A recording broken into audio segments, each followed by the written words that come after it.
Welcome to Secret Story. Fortune had smiled upon us, and we finally closed on the house of our dreams. It was in one of the nicest neighborhoods in the city and the schools were top-notch for the kids. Best of all, in my mind at least, was the kick-ass backyard which backed up to a beautiful greenbelt. The backyard had an amazing pool with a swim-up bar, and privacy was provided by old-growth hedges that were fully matured. It was our own little private oasis in the well-to-do suburbs. After a few months in our new place, we discovered that our little piece of paradise was plagued by a rat. Our next-door neighbor, Sarah, was what many would call a Karen. Sarah was the type of person who was used to getting her way. A strong-willed woman, she bullied her husband. She bullied her friends. Until we moved in next door, her family had the biggest house on the block and the fanciest car. They held the best parties. Their kids excelled above everyone else's. Sarah targeted her wrath on me and my family from the welcome party the block threw for us when we moved in. The backhanded compliments with a smile. The constant comparisons with attempts to one-up on everything. No one on the block really liked Sarah, they feared her. She was president of the PDA and the HOA. She was a member of the in crowd of the neighborhood and a key to getting into social events such as book club, bunco, etc. People knew that if they got on her bad side, their access to these perks of their perfect suburban life may vanish. Sarah did not like us for many reasons. We had just as much money, if not more than they did. Our house was bigger. Car nicer. My graduating senior had a soccer scholarship while hers had a tennis scholarship. She could not one-up me. Furthermore, other than the parties, my wife and I did not participate in many neighborhood social activities as they just were not our cup of tea. Sarah held no sway over us, and it drove her mad. Also, she did not like the fact that many in the neighborhood now looked to us for things that she was formerly the sole possessor of. Being a doctor at a local hospital, I worked 3 straight days of 14-hour shifts and then 4 days off. My wife worked during the day and our daughter was in school, so I was home alone on my days off. I typically would spend my free time lounging in the pool and sipping some drinks from the bar. To set the mood, I would usually play some reggae music or some other beach-themed tunes. Although we had tall hedges that concealed the backyard and provided privacy, our next-door neighbor Sarah could see everything from a window on her second story. There was just enough break between some of the hedges to give her a clear view of the pool. On more than one occasion, I caught Sarah spying on me while I lounged in the pool. Sarah worked from home, so it was not uncommon for both of us to be in our respective backyards alone during the day. Me in the pool and her doing whatever the hell it was she did in her backyard. On more than one occasion, Sarah would yell over the fence for me to turn down the music while I was in the pool. I never had the music playing loudly. She just did not like the fact that she could hear it. One day, she even called the cops about the noise. After a brief discussion with the boys in blue who showed up to my doorstep, they informed Sarah that my music was well below noise nuisance levels and that if she had a problem, she should do the neighborly thing and talk things out. At the next neighborhood get-together, things between Sarah and I got a bit contentious. She kept trying to push my buttons. But I kept my cool. Every underhanded insult she threw at me was deflected by a debonair counter. She could not get under my skin, and it drove her nuts. Over the next few weeks, relations between us and Sarah continued a downward spiral. We received a warning from the HOA about our cat being outside without a leash. I read the letter and literally said, "What? Pet on a leash violation? Who the puts their cat on a leash?" I knew this was instigated by the next door. One Friday, I was in the middle of one of my work breaks and my wife and daughter were out of town for a 3-day soccer tournament. I could not go with them as I had to go back to work on Sunday. I was lounging in the pool on my favorite float. And I saw Sarah spying on me. This was in the privacy of my own backyard, so no one could see me. No one, that is, except for the snooping next door. I had my sunglasses on, so Sarah could not tell that I was watching her watch me. To piss her off, I turned up my music a bit louder than usual. This brought her to her window with increasing frequency. I decided to push things a bit further. This seemed to keep her attention. Instead of popping back and forth from the window, she stayed and stared. Finally, she abruptly left the window and I burst out laughing. It's not like I normally float around the pool jacking off all day. It was just another way for me to get under her skin.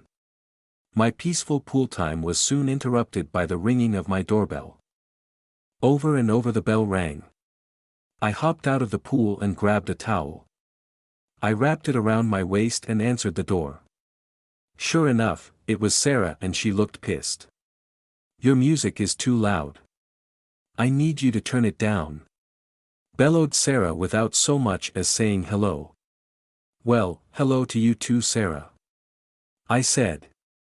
Sarah gave me a snotty look and tersely replied, "I cannot concentrate with your loud music blaring. You need to turn it down or else." "Or else what, Sarah?" I snarkily replied. "You going to call the cops again? You know they said the music was fine." Sarah crossed her arms and nearly shouted, "It is not fine, it is too loud." Being one to always keep my cool, I invited Sarah to come inside to check out the pool for herself. "Let's listen to the music to see just how loud it is."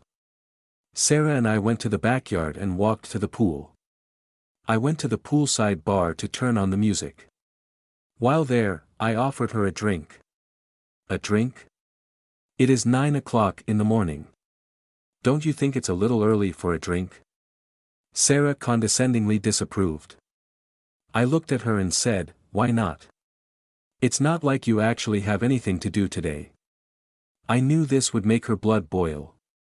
Sarah's face began to turn red as her anger swelled inside of her. "I work very hard, thank you very much. I am lucky enough to be able to work from home and don't have the luxury of floating around my pool all day." I laughed and retorted. "But you do have time to spy on me from your upstairs window. Don't you? I saw you watching me this morning. Did you like the show?" Sarah blushed and was befuddled at being caught. She tried to speak but stammered on her words. Before she could get out another word, I said, "You know what your problem is?" Sarah looked at me and her head. "Oh please, why don't you mansplain it to me?"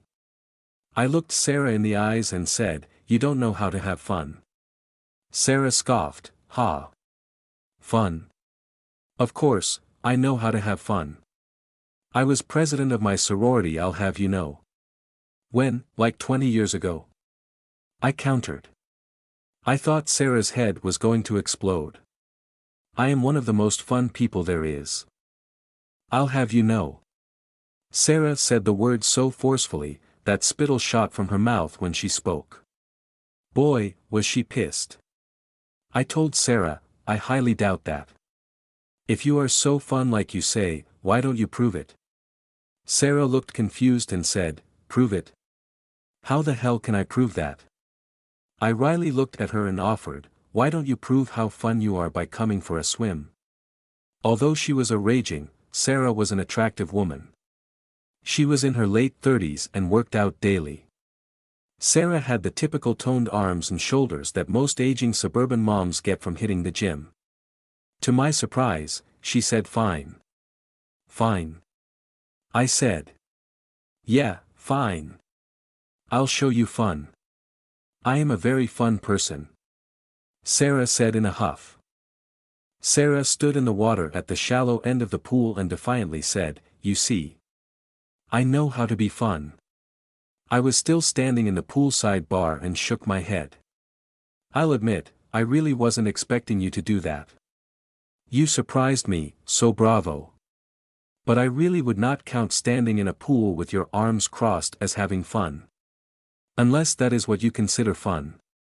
Sarah wrinkled her face. I poured a few shots of tequila and put them on the bar. "Why don't you swim over here and have a little something to loosen yourself up? It's on the house." Reverting back to her natural Karen mode, Sarah admonished, "You do realize that it is not even 10 o'clock in the morning yet, you heathen." Reacting to her answer, I smiled at her and threw back a shot. I let out a big satisfying, "Ah." That hit the spot. "No worries if you don't want any. That just leaves more for me." "Karen." "Karen. What the hell did you call me?" Sarah shot back. Sarah immediately began to wade towards the bar and then swam the remainder of the way when the water got too deep. Sarah sat on a stool in the water at the poolside bar, grabbed her glass and threw back a shot. She slammed down the glass and coughed as the tequila burned her throat. I laughed and handed her a lime wedge. She quickly the juice of the lime to cut the tequila backlash. Sarah and I continued our witty back and forth, constantly trying to top one another with each response. After downing a few more shots, our conversation became a bit more civil. Sarah had become more comfortable and was now relaxed as she sat half submerged on the poolside bar stool. I could see a dark patch. I wondered if it was trimmed or natural. During the course of our conversation, she noted that her husband was out of town on a business trip and that her daughter was out this weekend at a tennis academy. I noted that I was alone too, as my wife and daughter were away for a 3-day soccer tournament and I could not go due to it overlapping with my work.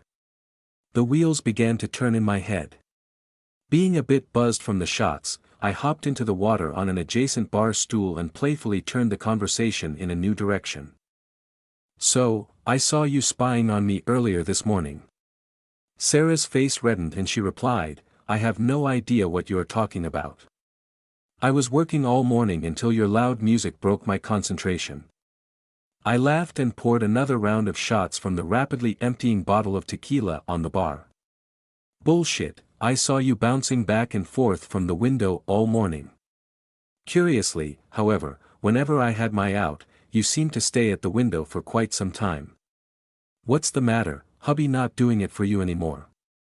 "First of all, I was not staring. I just caught a quick glance and it confirmed to me that you are a boorish oaf.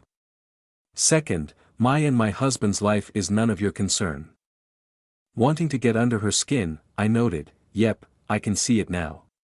You keep under lock and key and give it to Alan, her husband, once in a blue moon. Most likely missionary style, and you are happy for him to get it over with as soon as possible." Sarah scoffed and threw back another tequila shot. She did not say anything, so I figured that I must have hit a nerve. With a wry smile, I coyly said, "You know, I have not got to see anything you have to offer. That doesn't seem quite fair." Sarah laughed and said, "First of all, don't flatter yourself. There really wasn't much to see."